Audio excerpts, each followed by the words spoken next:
नमस्कार, टीवी 100 देख रहे हैं आप। मेरे यानी रोहित भामला के साथ स्वागत करता हूं आपका मेरे इस खास बुलेटिन में। सुप्रभात के अंदर हम तमाम बड़ी खबरों का रुख करेंगे जो कि दिन भर के अंदर आज रहने वाली है। सबसे पहले बड़ी खबर सामने आ रही है इस वक्त दिल्ली से। दिल्ली के मुख्यमंत्री अरविंद केजरीवाल की पत्नी सुनीता केजरीवाल आज से 2 दिन के लिए हरियाणा दौरे पर है। वहीं 27 और 28 जुलाई को हरियाणा के अंबाला, रोहतक और भिवानी में आम आदमी पार्टी के लिए वो चुनाव प्रचार करेंगी। वहीं हरियाणा में साल के अंत में जो है विधानसभा चुनाव संपन्न होंगे। आम आदमी पार्टी के राष्ट्रीय संयोजक केजरीवाल फिलहाल अभी आबकारी नीति से जुड़े एक मामले में न्यायिक हिरासत में है और ऐसे में सुनीता केजरीवाल शनिवार से राज्य का जो 2 दिवसीय दौरा है उसको शुरू करने वाली है। वहीं अंबाला, भिवानी और रोहतक का दौरा भी सुनीता केजरीवाल करेंगी। पिछले हफ्ते सुनीता केजरीवाल ने हरियाणा के पंचकुला में एक जो है कार्यक्रम के दौरान केजरीवाल की गारंटी की घोषणा की थी। इस दौरान उन्होंने जमकर केंद्र सरकार और बीजेपी पर निशाना साधा। साथ ही अरविंद केजरीवाल को झूठे मामला जो है बनाकर जेल में डालने का आरोप भी लगाया था। आम आदमी पार्टी ने घरेलू श्रेणी के लिए मुफ्त बिजली, मोहल्ला क्लिनिक खोलने और मुफ्त चिकित्सा, मुफ्त शिक्षा, हरियाणा की हर महिला को 1000 रुपए प्रति माह और युवाओं को यहां पर रोजगार देने का वादा किया है। लोकसभा चुनाव के दौरान वह दिल्ली, हरियाणा और गुजरात में यहां पर आप उम्मीदवारों के लिए सक्रिय प्रचारक थी। वहीं इस महीने की शुरुआत में आम आदमी पार्टी ने हरियाणा विधानसभा चुनाव में सभी 90 सीटों पर चुनाव लड़ने की घोषणा की। हरियाणा में फिलहाल भाजपा की सरकार है। वहीं केजरीवाल के नेतृत्व वाली पार्टी ने अभी तक सदन में अपना खाता भी नहीं खोला। वहीं लोकसभा चुनाव में उसके यहाँ पर राज्य इकाई प्रमुख सुशील गुप्ता जी हैं, जो कि कुरुक्षेत्र से सीट पर जो है चुनाव भी लड़े थे। वहीं भाजपा के नवीन जिंदल से वो हार भी गए थे। वहीं ये चुनाव आम आदमी पार्टी ने हरियाणा में कांग्रेस के साथ गठबंधन में भी लड़ा।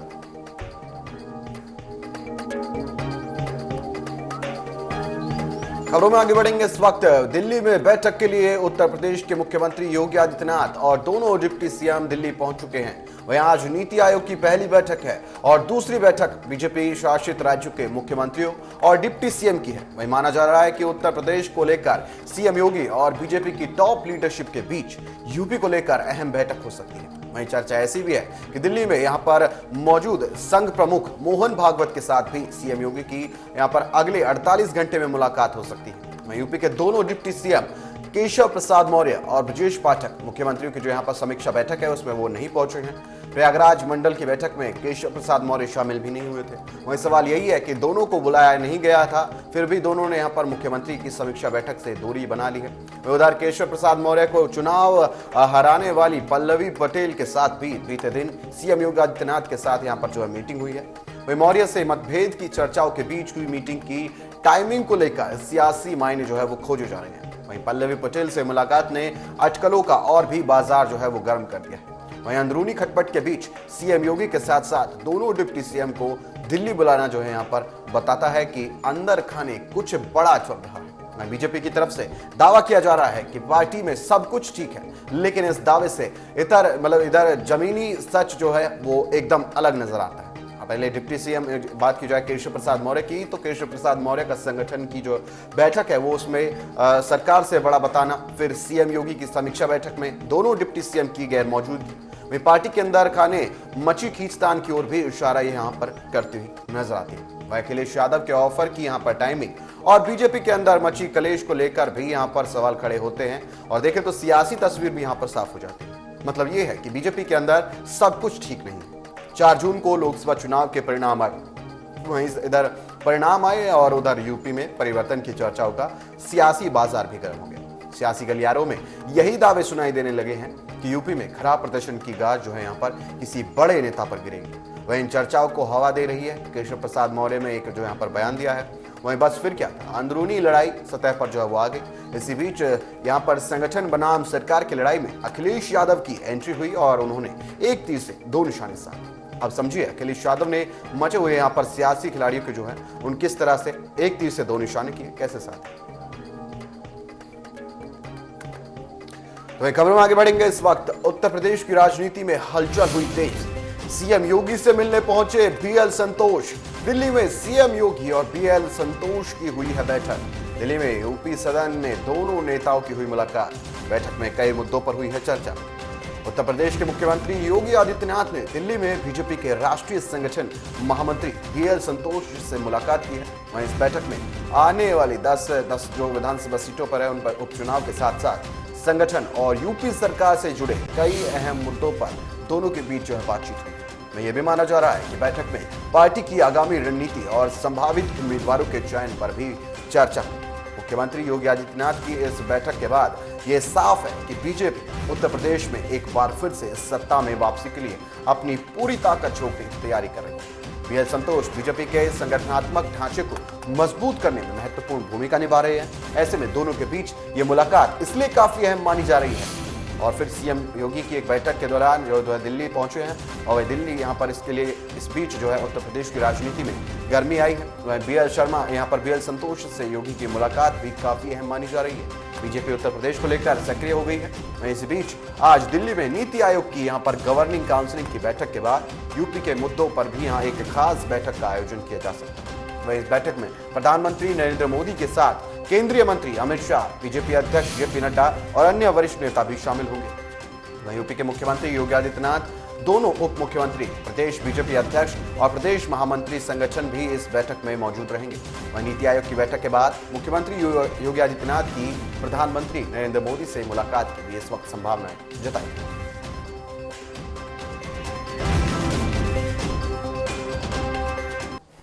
तो वहीं देश के कई राज्यों में भारी बारिश का दौर जारी है। मौसम विभाग ने आज कई राज्यों के अलग अलग इलाकों में भारी बारिश का अनुमान जताया है। भारत मौसम विज्ञान विभाग जो है यहाँ पर उन्होंने महाराष्ट्र के कुछ इलाकों के लिए रेड अलर्ट जारी कर दिया है। तो वहीं राजस्थान, उत्तराखंड, मध्य प्रदेश और छत्तीसगढ़ जैसे राज्यों के लिए भी बारिश का ऑरेंज अलर्ट जारी किया गया। साथ ही अगले 5 दिनों के दौरान पश्चिमी और मध्य भारत में अलग अलग स्थानों पर हल्के से मध्यम बारिश के साथ ही आंधी और बिजली गिरने की संभावना जताई जा रही है। वहीं मौसम विभाग के मुताबिक उत्तरी बंगाल की खाड़ी और बांग्लादेश, पश्चिम बंगाल तट पर फिर यहाँ एक निम्न दबाव जो है उसका क्षेत्र बन गया।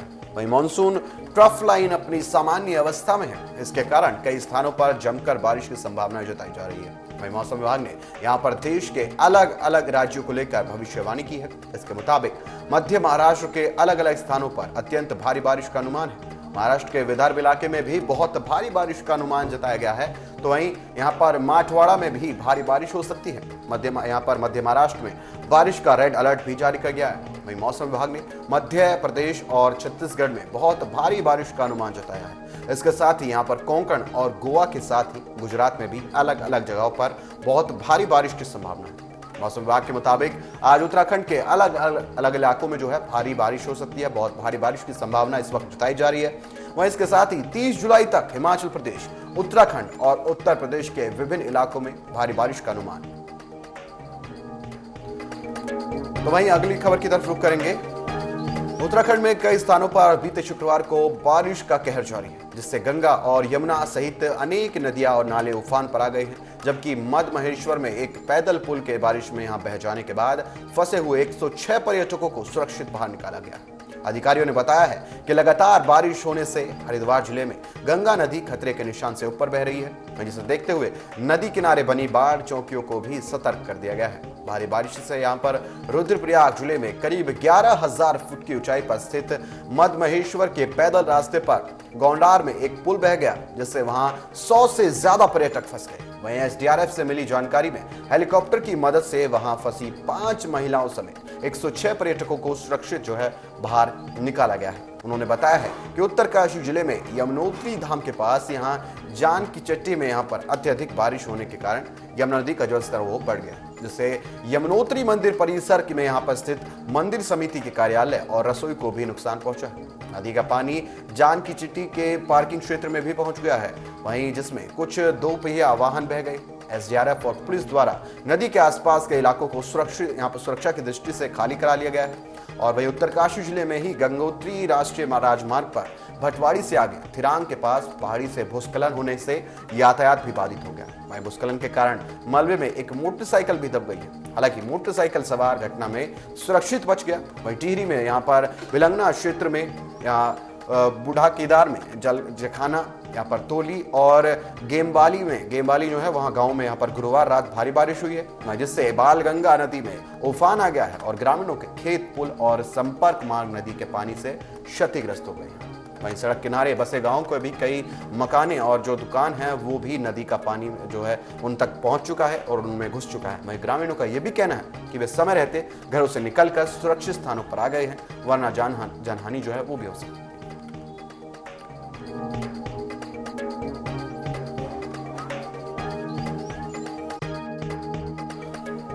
तो वहीं खबरों में आगे बढ़ेंगे। इस वक्त खबर यहां से आई है, मोदी सरकार के तीसरे कार्यकाल के पहले बजट को लेकर विपक्ष सरकार को घेर रही है।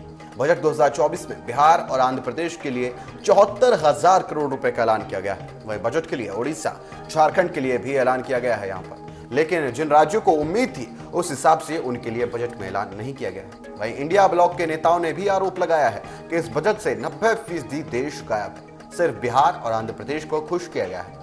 अब वित्त मंत्री निर्मला सीतारमण ने विपक्ष के आरोपों का जवाब दिया है। वित्त मंत्री निर्मला सीतारमण ने कहा कि यह आरोप सही नहीं है।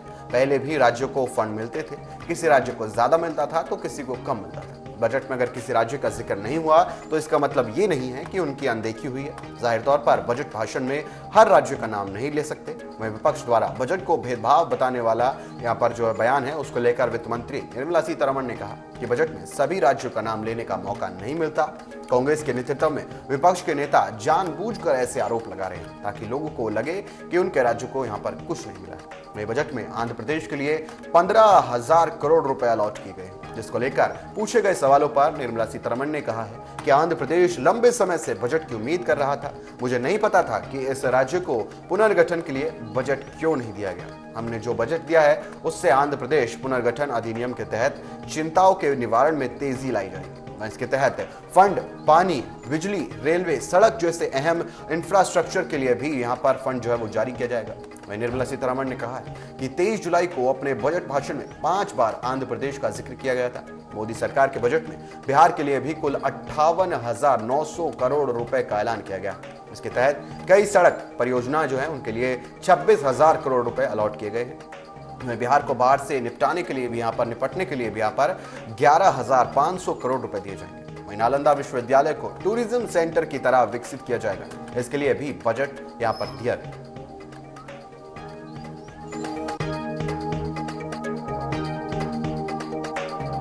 खबरों में आगे बढ़ते हैं। इस वक्त सीएम योगी आदित्यनाथ ने कहा है कि विपक्ष की ओर से सोशल मीडिया के जरिए फैलाए जा रहे अफवाहों और सामाजिक ताने बाने को नष्ट करने के प्रयास का मुखर होकर विरोध करें।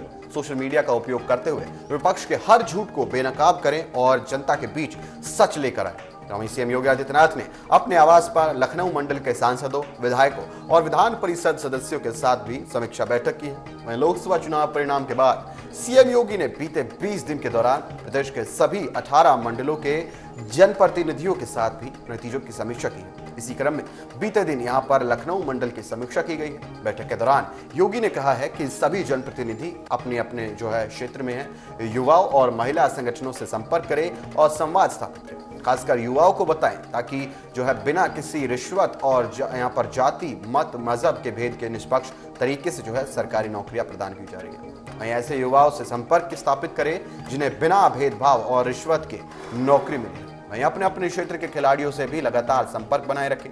योगी ने सभी जनप्रतिनिधियों को आगामी विधानसभा चुनाव को लेकर अभी से यहाँ पर जुटने की नसीहत देते हुए कहा कि इस लोकसभा चुनाव में आपके क्षेत्र में हुए मतदान का बारीकी से विश्लेषण करें और इसी के आधार पर अपनी कार्य योजना तैयार करें। शासन के लोक कल्याणकारी कार्यों को धरातल पर उतारने में कोई भी अधिकारी यहाँ पर हिला हवली जो है वो करे तो उसकी लिखित में शिकायत करे, कार्रवाई निश्चित की जाए। वहीं सीएम ने जनप्रतिनिधियों के क्षेत्र की समस्याओं और अपनी जो तमाम जो जन अपेक्षा हैं उनकी जानकारी ली और अधिकारियों को प्रत्येक क्षेत्र के विकास की नई रणनीति तैयार करने का निर्देश दिया।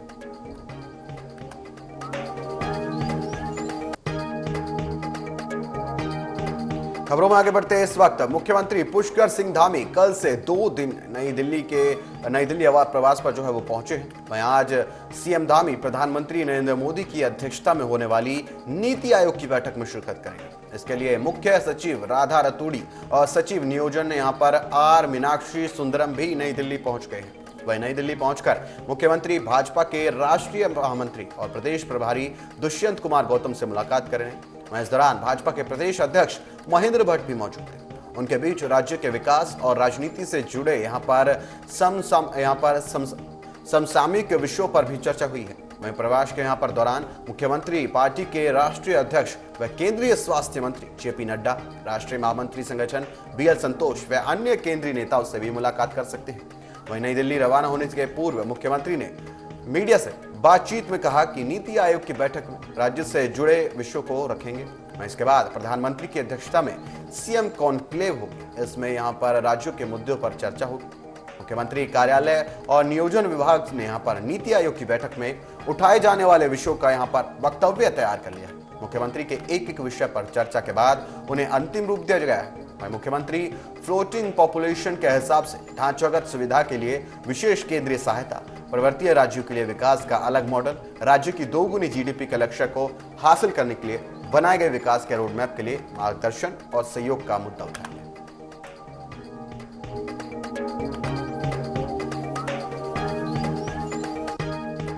खबरों में आगे बढ़ते इस वक्त कांग्रेस की केदारनाथ प्रतिष्ठा रक्षा पदयात्रा के समापन पर सांसद राहुल गांधी भी आ सकते हैं। वहीं 4 अगस्त को केदारनाथ धाम में पूजा पाठ और जलाभिषेक के साथ यात्रा का समापन होगा। वहीं प्रदेश कांग्रेस कमेटी ने यहां पर हाईकमान और राहुल गांधी को पदयात्रा में आने का निमंत्रण भेजा है। 24 जुलाई को हरिद्वार स्थित हर की पौड़ी से शुरू हुई यात्रा तीसरे दिन देवप्रयाग पहुंची है। पदयात्रा का नेतृत्व प्रदेश कांग्रेस अध्यक्ष करण माहारा कर रहे हैं। वहीं यात्रा में पार्टी के पदाधिकारी व कार्यकर्ता भी साथ चल रहे हैं। वहीं श्रीनगर, धारी देवी, रुद्रप्रयाग, यहाँ पर अगस्त्य मुनि, गुप्तकाशी, फाटा, सोनप्रयाग होते हुए 4 अगस्त को केदारनाथ धाम पहुंचने वाली है। वहीं 4 अगस्त की पूजा पाठ के साथ साथ यात्रा का भी समापन होगा। वहीं समापन समारोह में आने के लिए प्रदेश कांग्रेस ने यहाँ पर राहुल गांधी व हाईकमान को निमंत्रण भेजा है। प्रदेश कांग्रेस प्रभारी यहाँ पर शैलजा कुमारी के साथ भी प्रदेश पदाधिकारियों ने दिल्ली में बैठक की है। प्रदेश कांग्रेस उपाध्यक्ष संगठन मथुरा दत्त जोशी ने भी बताया कि केदारनाथ प्रतिष्ठा रक्षा पदयात्रा में पार्टी के राष्ट्रीय नेताओं को बुलाने की तैयारी चल रही है। वहीं प्रदेश कांग्रेस कमेटी की ओर से भी यह निमंत्रण भेजा गया है।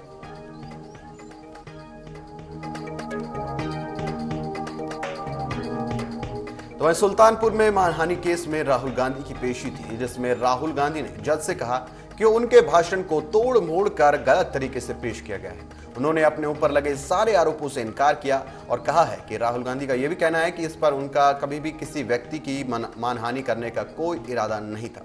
राहुल गांधी ने कहा कि वह इस आरोप का यहाँ पर दृढ़ता से खंडन करते हैं। उन्होंने अपने खिलाफ मानहानि के चल रहे मुकदमे को राजनीति से प्रेरित बताया। राहुल गांधी के मुताबिक उनकी छवि और कांग्रेस पार्टी की प्रतिष्ठा को धूमिल करने के उद्देश्य से मुकदमा दायर किया गया है। यहाँ पर सस्ती लोकप्रियता हासिल करने के लिए शिकायत दर्ज कराई गई है। वहीं कोर्ट में पेश होकर लोकसभा के नेता प्रतिपक्ष राहुल गांधी ने अपना बयान मजिस्ट्रेट के सामने पेश किया, वहीं सामने रखा है। मानहानि केस में कांग्रेस नेता और रायबरेली सांसद राहुल गांधी को कड़ी सुरक्षा व्यवस्था के बीच ठीक 11 बजे यहाँ पर दीवानी न्यायालय वो पहुंचे हैं। वहीं सीधे वहां एमपी एमएलए कोर्ट की विशेष कोर्ट के मजिस्ट्रेट शुभम वर्मा के सामने वो पेश हुए। वहीं मजिस्ट्रेट की ओर से पूछे गए 3 सवालों का उन्होंने जवाब दिया। उन्होंने केस में लगाए गए सारे आरोपों को गलत बताया। करीब 20 मिनट की कोर्ट में यहाँ पर वो रहने के बाद निकल गए। वहीं कोर्ट ने उनका बयान दर्ज करने के बाद मामले में अगली सुनवाई के लिए 12 अगस्त की तिथि वो नियत कर दी है। वहीं राहुल गांधी के खिलाफ जिला यहाँ पर सहकारी बैंक के पूर्व चेयरमैन और भाजपा नेता विजय मिश्र ने भी यहाँ 4 अगस्त 2018 को कोर्ट में परिवाद वो दायर किया था। में आरोप लगाया था कि राहुल गांधी ने कर्नाटक विधानसभा चुनाव के दौरान 15 जुलाई 2018 को बेंगलुरु में यहाँ पर गृह मंत्री अमित शाह के खिलाफ आपत्तिजनक टिप्पणी की थी। वहीं 27 नवंबर 2023 को कोर्ट ने उन्हें विचारण के लिए भी तलब किया था। 20 फरवरी को राहुल गांधी ने कोर्ट में हाथ से रोककर जमानत कराई थी। करीब 5 महीने से उनका बयान दर्ज होने की जो कार्रवाई है उसमें मामला लंबित था। राहुल गांधी के खिलाफ पर्याप्त साक्ष्य मौजूद है। अगली सुनवाई पर गवाहों का भी बयान दर्ज कराया जाएगा।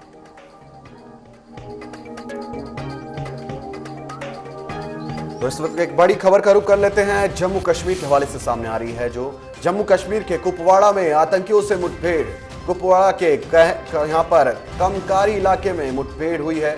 सुरक्षा बलों और आतंकियों के बीच मुठभेड़ जारी है। मुठभेड़ में सेना के 3 जवान घायल हुए हैं। कुपवाड़ा में 5 दिनों से सघन अभियान भी जारी है। खबरों में आगे बढ़ते हैं। इस वक्त प्रधानमंत्री नरेंद्र मोदी आज नीति आयोग की 9वीं यहाँ पर गवर्निंग काउंसिल की बैठक की अध्यक्षता करेंगे। मीटिंग में 2047 तक भारत को विकसित राष्ट्र बनाने पर फोकस रहेगा। इसके अलावा अलग अलग राज्यों के मुख्यमंत्री अपने राज्य के बारे में बातचीत करेंगे।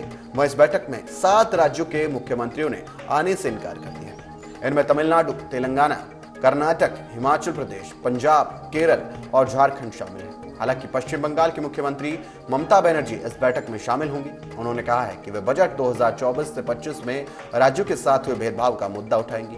वहीं ममता बनर्जी ने बैठक से पहले कहा है कि नीति आयोग खत्म करो और योजना आयोग को वापस लाओ। योजना आयोग नेताजी बोस की यहाँ पर जो आइडियोलॉजी थी उसका एक हिस्सा था और उन्हीं का आइडिया था। उन्होंने आगे ये भी कहा कि यह सरकार आपसी लड़ाई में गिर जाएगी, इंतजार कीजिए। वहीं इस दौरे में मेरे पास ज्यादा समय नहीं है, इसलिए किसी नेता से मेरी मुलाकात नहीं हो रही है। मैं अरविंद केजरीवाल की पत्नी से मिलना चाहती थी, मैं उनसे बात भी करूंगी। वहीं भारत को 2047 तक विकसित यहाँ पर देश बनाने पर चर्चा होनी है और नीति आयोग की गवर्निंग काउंसिल की बैठक में विकसित भारत 2047 को लेकर चर्चा की जाएगी।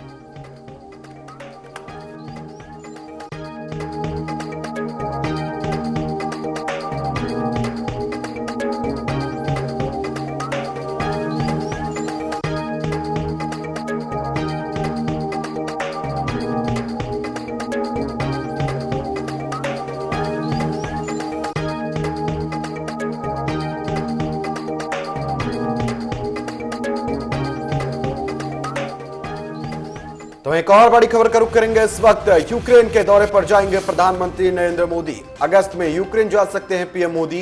यूक्रेन के राष्ट्रपति जेलेंस्की से करेंगे मुलाकात। मॉस्को कीव टेंशन के बीच पीएम का पहला दौरा। पीएम मोदी अगले महीने अगस्त में यूक्रेन का दौरा करेंगे। 2022 में यूक्रेन पर रूस के आक्रमण के बाद पीएम की यह पहली यात्रा होगी। वहीं इससे पहले इटली में हुए G7 शिखर सम्मेलन में प्रधानमंत्री मोदी और यूक्रेन के राष्ट्रपति वोलोदिमीर जेलेंस्की की भेंट हुई थी। तब दोनों नेताओं ने गले लगकर गर्मजोशी से एक दूसरे का स्वागत किया था। वहीं जेलेंस्की ने यहां पर मोदी को 2024 का लोकसभा चुनाव जीतने पर बधाई दी थी। वही माना यह भी जा रहा है कि मोदी 23 अगस्त को यूक्रेन के दौरे पर निकल सकते हैं। सितंबर 2022 से यहाँ पर 22 में जब बात की जाए तो उज्बेक शहर यहाँ पर समरकंद में रूसी राष्ट्रपति व्लादिमीर पुतिन के साथ एक द्विपक्षीय बैठक में पीएम मोदी ने यहाँ पर कहा था कि आज का युग युद्ध का नहीं है, रूसी नेताओं को यूक्रेन संघर्ष को समाप्त करना चाहिए। उनके संदेश को यहाँ पर विपक्षी नेताओं ने यहाँ पर प्रशंसा भी उनको यहाँ पर वहां से मिली। युद्ध शुरू होने के बाद से ही भारत ने कहा है कि इसे केवल बातचीत और कूटनीति के माध्यम से हल किया जा सकता है। प्रधानमंत्री मोदी ने कहा कि भारत किसी भी शांति प्रयासों में योगदान करने के लिए तैयार है। वहीं रूस में प्रधानमंत्री मोदी को दोनों देशों के बीच द्विपक्षीय संबंधों को बढ़ावा देने और यहां पर असाधारण सेवाओं के लिए भी पुतिन द्वारा रूस के सर्वोच्च नागरिक सम्मान Order of Saint Andrew the Apostle पुरस्कार से भी सम्मानित किया गया। मैं बता दें कि प्रधानमंत्री नरेंद्र मोदी ने 22वें भारत रूस वार्षिक शिखर सम्मेलन के लिए पुतिन के निमंत्रण पत्र पर 8 जुलाई 2024 से यहां पर शुरू होने वाली दो दिवसीय यात्रा के लिए भी यहां पर मॉस्को की यात्रा की। खबरों में आगे बढ़ते हैं। इस वक्त अग्निवीर योजना पर लंबे समय से जारी विवाद के बीच कारगिल विजय दिवस के मौके पर मध्य प्रदेश और उत्तर प्रदेश समेत 5 राज्यों ने अग्निवीरों को बड़ी खुशखबरी दी है। उत्तर प्रदेश, मध्य प्रदेश, छत्तीसगढ़, ओडिशा, गुजरात और उत्तराखंड ने अग्निवीरों को आरक्षण देने की घोषणा की है। सभी 6 राज्यों के मुख्यमंत्रियों ने खुद इसकी जानकारी देते हुए कहा कि राज्य पुलिस भर्तियों में अग्निवीर की नौकरी करके आए युवाओं को आरक्षण दिया जाएगा। वहीं कई मुख्यमंत्रियों ने अग्निवीर योजना को लेकर मोदी सरकार का धन्यवाद किया। उत्तर प्रदेश के सीएम योगी आदित्यनाथ ने इस योजना को लेकर कहा है कि किसी भी देश और समाज को आगे बढ़ने के लिए समय समय पर सुधार करना जरूरी होता है। सीएम योगी ने कहा है कि अग्निवीर जब अपनी सेवा के बाद वापस आएंगे तब हम उत्तर प्रदेश पुलिस सेवा में यहाँ पर उन्हें पीएसी में भी उन्हें नौजवानों को प्राथमिकता के आधार पर यहाँ पर समायोजन की सुविधा देंगे। उन्होंने कहा है कि उनके लिए एक निश्चित आरक्षण की सुविधा उत्तर प्रदेश पुलिस में उपलब्ध कराएंगे। वहीं यूपी के अलावा भी अन्य 5 राज्यों ने भी अग्निवीरों के लिए अपने यहाँ होने वाली पुलिस भर्तियों में आरक्षण देने की बात कही। वहीं मध्य प्रदेश, छत्तीसगढ़, ओडिशा, गुजरात और उत्तराखंड में राज्य पुलिस भर्तियों में आरक्षण दिया जाएगा। वहीं मध्य प्रदेश के सीएम मोहन यादव ने कहा है कि कारगिल दिवस के अवसर पर हमारी सरकार ने निर्णय लिया है कि प्रधानमंत्री नरेंद्र मोदी की यहाँ पर मंशा अनुसार अग्निवीर जवानों को यहाँ पर पुलिस और सशस्त्र बलों की भर्ती में आरक्षण दिया जाएगा। वहीं ओडिशा यहाँ पर सरकार ने शुक्रवार को राज्य की सेवाओं में अग्निवीरों के लिए 10% आरक्षण और उम्र में 5 साल छूट की घोषणा की है। सीएम मोहन चरण मांझी ने भी यहाँ पर कहा है कि हमारे सैनिक हमारा गौरव है। हमारे रक्षा बलों द्वारा प्रशिक्षित अग्निवीर विभिन्न सुरक्षा संबंधी क्षेत्रों में राष्ट्र की सेवा करने के लिए योग्य है। छत्तीसगढ़ के मुख्यमंत्री ने भी अग्निवीरों को राज्य पुलिस में आरक्षण देने का ऐलान किया है। सीएम विष्णुदेव साय ने भी कहा है कि छत्तीसगढ़ राज्य के अग्निवीर जब भारतीय सेना में अपनी सेवा के बाद वापस आएंगे तो छत्तीसगढ़ सरकार यहां पर इन नौजवानों को पुलिस सेवा में आरक्षक, वन सेवा में वन रक्षक और जेल प्रहरी इत्यादि पदों में प्राथमिकता के आधार पर समायोजन की सुविधा देगी। वहीं गुजरात के सीएम भूपेंद्र भाई पटेल ने अग्निवीर योजना को लेकर विपक्ष पर भी जमकर हमला बोला है। उन्होंने कहा है कि विपक्ष इस योजना को लेकर भ्रम फैला रही है। सीएम पटेल ने कहा है कि यहां पर अग्निवीरों के कारण भारतीय सेना अधिक युवा जो है यहां पर बनेगी और ये योजना देश में ऐसे जाबाज युवाओं को तैयार करेगी जो सेना में अपनी सेवा के बाद जो है देश की सुरक्षा व्यवस्था को अधिक मजबूत बनाने में अमूल्य योगदान देंगे। उन्होंने कहा है कि गुजरात सरकार अग्निवीरों को आर्म्ड पुलिस और एसआरपी की भर्ती में यहां पर प्राधान्यता देगी। उत्तराखंड के मुख्यमंत्री पुष्कर सिंह धामी ने कहा है कि राज्य में अग्निवीरों के लिए सरकारी सेवाओं में आरक्षण देने का प्रावधान किया जाएगा और इसके लिए भी एक अधिनियम लाया जाएगा।